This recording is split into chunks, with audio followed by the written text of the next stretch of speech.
Old city corridor కి పచ్చజెండా ఊపారు. అది పట్టాలెక్కక ముందే కొత్తగా మరో 2 కారిడార్లను తెరపైకి తెచ్చారు. పాత బస్తీ డిపిఆర్ కి కేంద్రం ఇంకా అనుమతి ఇవ్వకపోవడానికి కారణమేంటి? ఇద్దరు బీజేపీ ఎంపీల ఇలాకాలో కొత్త కారిడార్ల ప్రతిపాదన వెనుక సీఎం వ్యూహం ఏంటి? ప్రజాక్షేత్రంలో బీజేపీని దోషిగా నిలబెడతారా? ఒత్తిడి పెంచి అనుకున్నది సాధిస్తారా? మెట్రో మాటున కాంగ్రెస్ సర్కార్ పొలిటికల్ స్ట్రాటజీ ఏంటి? Let's watch.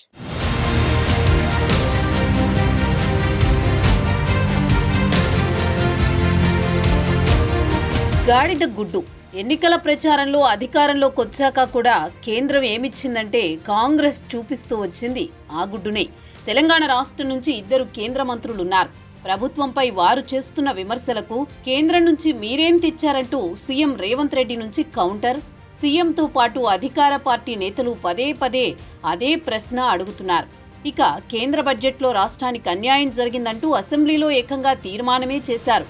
ఎన్ని విమర్శలు చేసినా అయినను వెళ్లి రావాలే హస్తినకు అంటూ ఢిల్లీ చుట్టూ చక్కర్లు కొడుతూనే ఉన్నారు సీఎం. ఇప్పుడు మెట్రో విస్తరణ వ్యవహారంతో మరోసారి బంతిని కేంద్రం కోర్టులోకి నెట్టేశారు రేవంత్ రెడ్డి.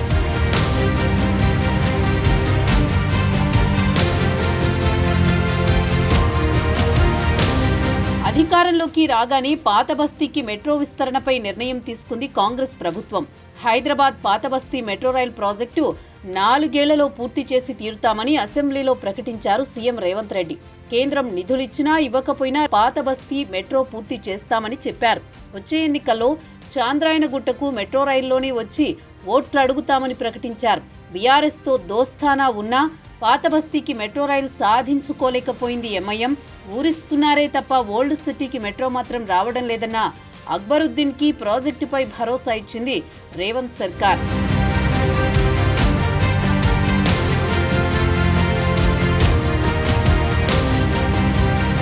పాత బస్తీ మెట్రోపై నోటిఫికేషన్లు విడుదలయ్యాయి. మెట్రో కొత్త రూట్లో ఆస్తుల సేకరణ ప్రక్రియ కూడా మొదలైపోయింది. అయితే ఓల్డ్ సిటీ మెట్రో ఎక్స్టెన్షన్ డిపిఆర్కి కేంద్రం నుంచి ఇంకా ఎలాంటి అనుమతులు రాలేదు. 10 ఏళ్ల పాటు కారు పార్టీతో చెట్టాపట్టాలేసుకున్న మజ్లిస్ పార్టీ ఇప్పటికే స్వరం మార్చింది. కాంగ్రెస్ ప్రభుత్వంతో స్నేహపూర్వకంగా వ్యవహరిస్తోంది. మెట్రో రైలు పట్టాలెక్కితే కాంగ్రెస్ మజ్లిస్ బంధం మరింత బలపడుతుందన్న అభిప్రాయం ఉంది. డిపిఆర్కి అనుమతి ఇవ్వడంలో కేంద్రం అందుకే ఆలస్యం చేస్తోందన్న అనుమానాలు కూడా ఉన్నాయి. అయితే తన హయాంలో ఎలాగైనా మెట్రో విస్తరణ పనులు కంప్లీట్ చేయాలన్న పట్టుదలతో ఉన్నారు సీఎం రేవంత్ రెడ్డి.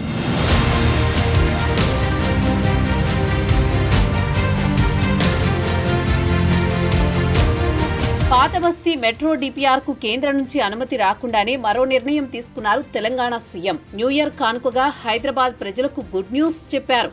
తాజాగా షామీర్పేట మేడ్చల్ దాకా మెట్రోని పొడిగించాలని నిర్ణయం తీసుకున్నారు. జేబీఎస్ నుంచి షామీర్పేట దాకా 22 కిలోమీటర్లు, ప్యారడైజ్ నుంచి మేడ్చల్ వరకు 23 కిలోమీటర్లు మెట్రో మార్గానికి సీఎం గ్రీన్ సిగ్నల్ ఇచ్చారు. దీనిపై అధికారులతో చర్చించిన సీఎం రేవంత్ డిపిఆర్లు సిద్ధం చేసి కేంద్రానికి పంపాలని ఆదేశించారు. ఈ మెట్రో లైన్ ద్వారా హైదరాబాద్ నుంచి ఉత్తర తెలంగాణ జిల్లాలకు వెళ్లే ప్రయాణికులకు సమయం ఆదా అవుతుంది. పాత బస్తీ మెట్రో విస్తరణకు ఒకవేళ కొర్రీలు పెట్టినా కొత్త ప్రతిపాదనలు కేంద్రం ఆమోదించక తప్పదనే వాదన వినిపిస్తోంది. ఎందుకంటే షామీర్పేట మేడ్చల్ మార్గాలున్న ప్రాంతాలకు కేంద్ర మంత్రి కిషన్ రెడ్డితో పాటు బీజేపీ ఎంపీలు ఈటెల రాజేందర్ ప్రాతినిధ్యం వహిస్తున్నారు.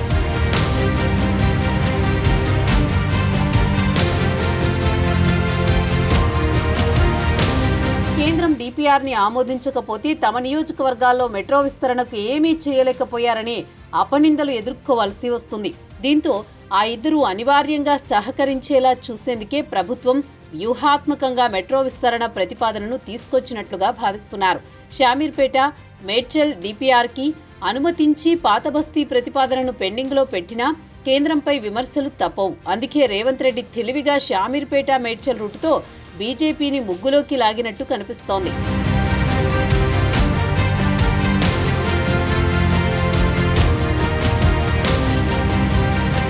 ఎంఐఎం ఇలాకాలో మెట్రో విస్తరణ ఎందుకనే బీజేపీ పెద్దలే కొత్త కారిడార్లని తెరపైకి తెచ్చారనే వాదన కూడా వినిపిస్తోంది.